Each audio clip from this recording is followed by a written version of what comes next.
大家好，我是小颖。真的没有想到，把鸡蛋放入料汁里，吃一口满口爆汁，特别好吃。做法也竟然这么简单，连厨房小白在家也能轻松搞定。接下来跟着我的视频，一起来看一看具体怎么做的吧。首先，我们准备8个鸡蛋，鸡蛋可以根据家里的人数来做。加入1勺食用盐，1勺小苏打，然后加入没过鸡蛋的清水，下手把食盐和小苏打搅拌溶解，把它浸泡5分钟。接下来，我们可以用抹布或者厨房纸将鸡蛋一个个擦拭干净，因为鸡蛋表面可能残留粪便和细菌，如果没有彻底清洗干净，煮的时候这些污垢就会通过鸡蛋表面的气孔进入蛋内。此外，在剥壳时也可能会沾到鸡蛋上，这样就不卫生了。食盐和小苏打都有很好的清洁效果。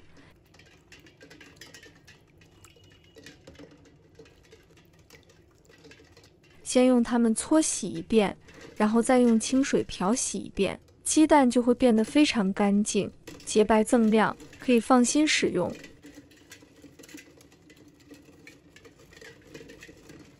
现在把清洗干净的鸡蛋控水捞起，先放在一旁备用。接下来我们起锅烧水煮鸡蛋，在水略微冒泡的状态时，就可以放入鸡蛋了。鸡蛋其实很容易熟，蛋白遇热后容易凝固，所以不要在沸水中下锅，这样容易使鸡蛋煮裂。然后用小火煮大约8分钟。在煮鸡蛋的同时，还可以在水中加入一些白醋，这样可以帮助鸡蛋壳更好的脱落。因为鸡蛋壳的成分是碳酸钙，与醋酸反应后可以软化蛋壳，这样不仅能避免煮的过程中蛋壳开裂，软化的蛋壳轻轻一碰就会脱落。好了，盖上盖子煮。如果想要得到溏心蛋，煮的时间要稍微短一些。趁煮鸡蛋的时间准备配料，准备1条苗条的青瓜，把它切成小块。它的味道清淡，带有微微的清香。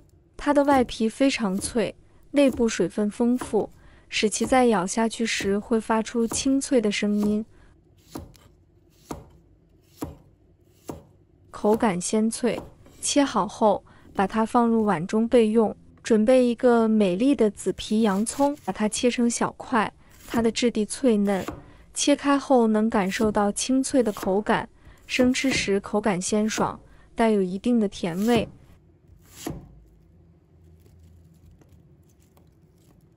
切好后，把它放入碗中备用。再准备1把大蒜，1块生姜，把它切成片。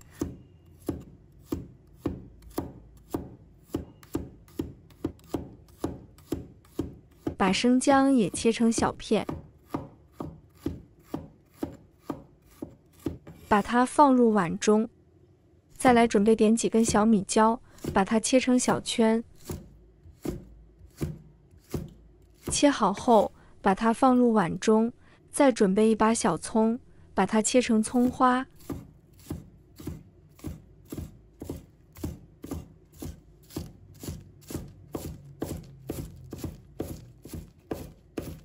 切好后，把它们分开放。接着往里面加入半碗的生抽，1勺的老抽，1勺的蚝油，2勺的陈醋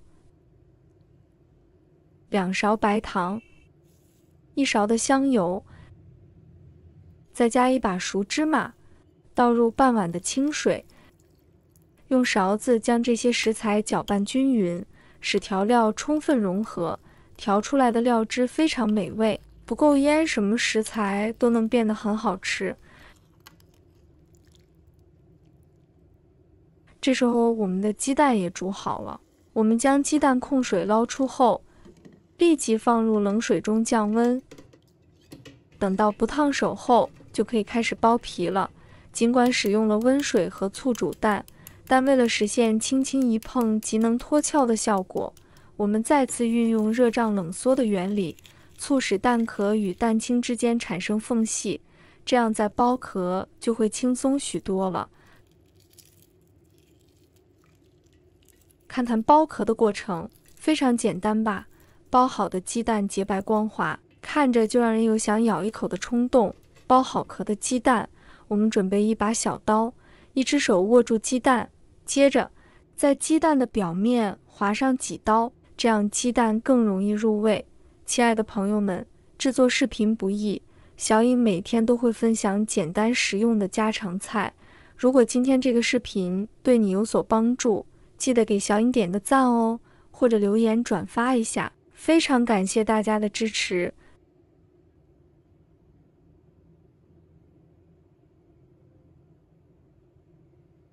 全部画好后，把它放入我们准备好的料汁中，搅拌一下，让鸡蛋完全浸泡在料汁中。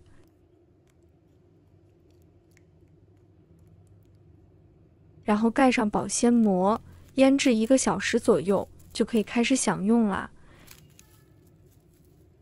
1个小时后，我们来看一下，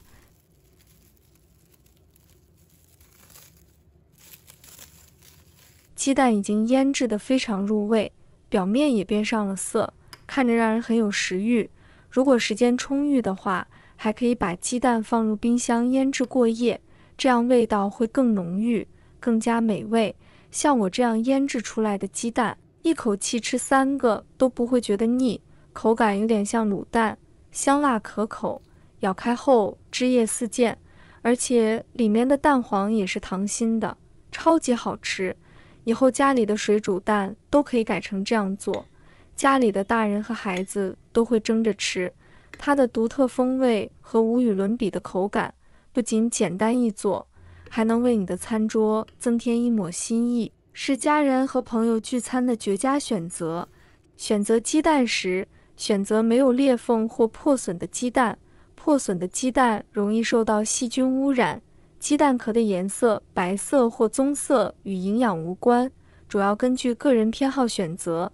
将鸡蛋放入水中，沉底且平躺表示新鲜，底部竖立或浮起则表示不新鲜。新鲜鸡蛋没有异味，若有刺鼻的臭味，说明鸡蛋可能变质。尽量在信誉良好的超市或农贸市场购买，避免在不明渠道购买。喜欢的朋友记得点赞和收藏。如果想吃但不会做，随时都可以找到我。好了，今天的视频就分享到这里，我们下期视频再见。